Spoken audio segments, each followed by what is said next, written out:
तो अभी मैं बिहार की जनता के निर्णय का सम्मान ही करूंगा, लेकिन क्या 10,000 रुपया देके 20,000 करोड़ रुपया में बिहार की वोट खरीदी जा सकती है? क्या यही अब बच गया? डेवलपमेंट, विकास, नौकरी, रोजगार, पलायन कोई मुद्दा नहीं है। मुद्दा बस 6 दिन पहले 20,000 करोड़ रुपया सरकार का हाथ में दो और वोट लो। अब मुद्दे क्या बचेंगे? आप रोजगार के मुद्दे बचेंगे और एसआईआर क्या है? और एसआईआर में किसके वोट 69 लाख कटे? क्या इसकी समीक्षा नहीं होनी चाहिए?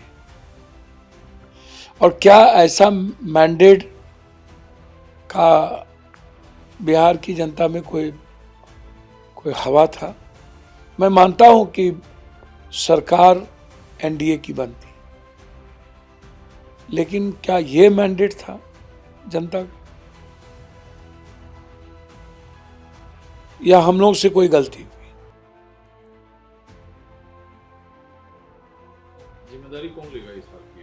देखिए, ये जिम्मेदारी तो सबकी सामूहिक बनती है और हम सब लोग मिल करके जिम्मेदारी लेंगे। या फिर राहुल गांधी जिम्मेदार? अच्छा, राहुल गांधी जी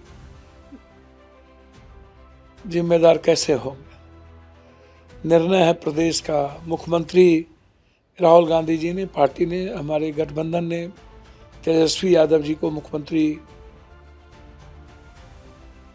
के रूप में घोषित किया। तो हमारे निर्णय में, राहुल गांधी के निर्णय में कोई भी, ना इन निर्णय में और न ही बिहार की जनता के प्रति जो उनका संघर्ष था, उनकी संवेदना थी, बिल्कुल समर्पित था। युवाओं को लेकर के बिल्कुल क्लियरिटी थी। तो मैं नहीं मानता कि जरा सा भी, थोड़ा भी मुझे मानने इसमें हिचक नहीं है कि इसमें राहुल गांधी जी ने कोई कमी रखी है, इसमें प्रभारी ने कोई कमी रखी है। ये जो सामूहिक, या जो कोई बात लोग कहते हैं, अरे भैया आप कर लेते, आप क्यों नहीं किए? सबकी जिम्मेदारी थी। मैं तो अभी बात किया हूँ निखिल बाबू से, वो राजेश राम जी को लेकर खफाए कि राय मशवरा देखिए बिल्कुल सब कुछ होता है, कोई एक हम बना लेते हैं, हमारे सबकी तो दायित्व बनती है ना। इंडिया गठबंधन और कांग्रेस के प्रति कांग्रेस ने तो सबको सब कुछ दिया है। जो लोग आज बड़ी बड़ी बात करते हैं, किसी को होम मिनिस्टर भी बनाया है, केंद्र में मंत्री भी बने हैं, कांग्रेस ने किसी को देने में कोताही नहीं बरती, और आज आप कांग्रेस की आलोचना में लग जाते हैं। मैं नहीं मानता ऐसा।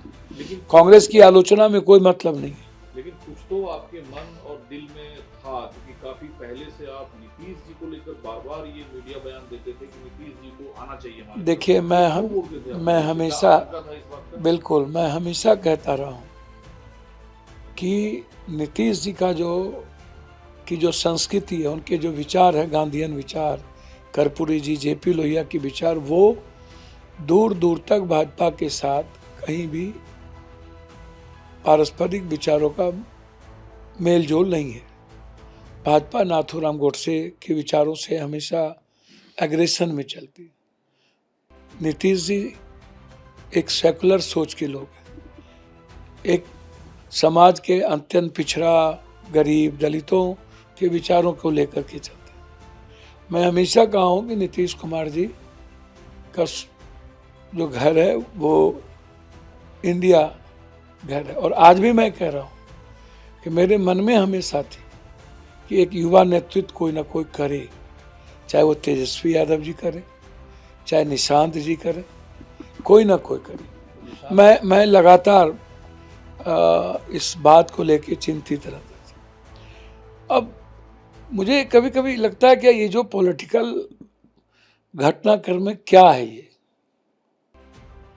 राजनीति है या सिर्फ सत्ता के लिए हम कुछ भी करें? तो आप तो चाहते थे नीतीश जी सीएम बने, तो कहाँ भाजपा कह रही है नीतीश जी सीएम नहीं बने? देखिए, आज भले ही भाजपा हो सकता है नीतीश जी को सीएम बना दें। मैं बिल्कुल आगाह कर देना चाहता हूँ, भाजपा विश्वसनीय पार्टी नहीं है।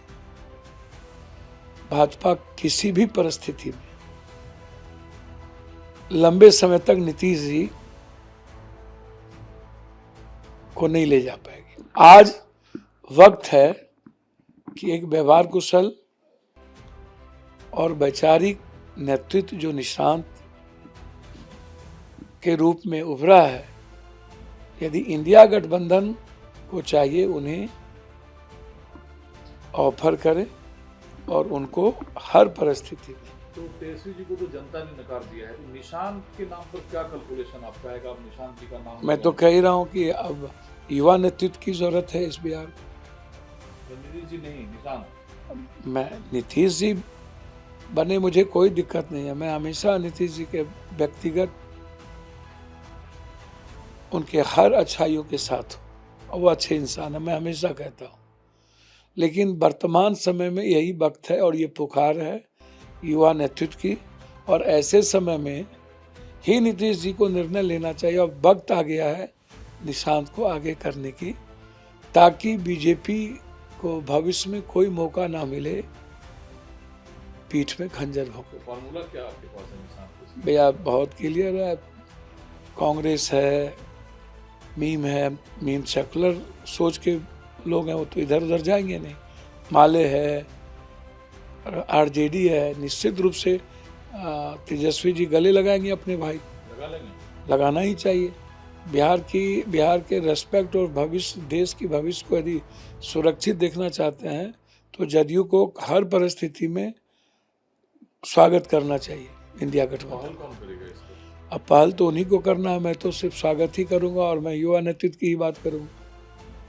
दूसरा, इस जीत के बाद मोदी जी से लेकर अमित शाह तक ने कहा और विकसित भारत के सपने को चुना है। एक बार भी मोदी जी ने तो डेवलपमेंट पर बात की नहीं। उन्होंने जंगल राज, तो मोबाइल, तो रील्स, तो कट्टा, तो बम, तो बारूद। तो अच्छी बात है, हम मोदी जी के इस सपने का स्वागत करेंगे कि आप बिहार को, अभी भी वक्त है, आप नंबर 1 करें। यदि बिहार की जनता ने आपको इतना बड़ा मैंडेट दिया है तो हम चाहेंगे कि बिहार के डेवलपमेंट में 4 चांद लगे। बिहार के साथ जो आज तक नाइंसाफ़ी होती रही है, अनदेखी होती रही है, आगे डबल इंजन की सरकार यदि बनती है तो आप मोदी जी बिहार के साथ सौतेलेपन का व्यवहार नहीं करेंगे, ऐसा मैं मानता हूँ। आपने कहा कि आपको ऐसा तो लग रहा था कि एनडीए की सरकार बन सकती है और इतनी सीटें नहीं आएगी। निश्चित, मैं तो कहा ही, ये तो मुझे नहीं दिखता है और ना ही मुझे लगता है। कितनी सीटें आप मांग कर चल रहे थे? देखिए, मैं मैक्सिमम मुझको लग रहा था कि एनडीए, और एनडीए को भी लग रहा था कि 124, 125, 30, 35, इससे ऊपर नहीं जाएंगे। लेकिन इतना बड़ा मैंडेट, इसके लिए कहीं ना कहीं हमें गंभीरता से समझना पड़ेगा, सोचना पड़ेगा। अब अभी तो स्वागत और सम्मान करेंगे इस बड़े मैंडेट का, बिहार की जनता का, लेकिन ज़रूर इस पर एक बड़ी राजनीतिक सोच की आवश्यकता है। लेकिन एक राजनीतिक बहस जो आप छेड़ रहे हैं कि नीतीश जी को, युवा को, निशांत को आगे करना चाहिए, तेजस्वी को गले लगाना चाहिए, इन पूरे समीकरण को साधेगा कौन? और आप लोग कोशिश में तो दिख नहीं रहे। नहीं, मैं तो हमेशा पहले भी बोलता रहा हूँ निशांत के बारे में, आज भी मैं उस बात पर कायम हूँ।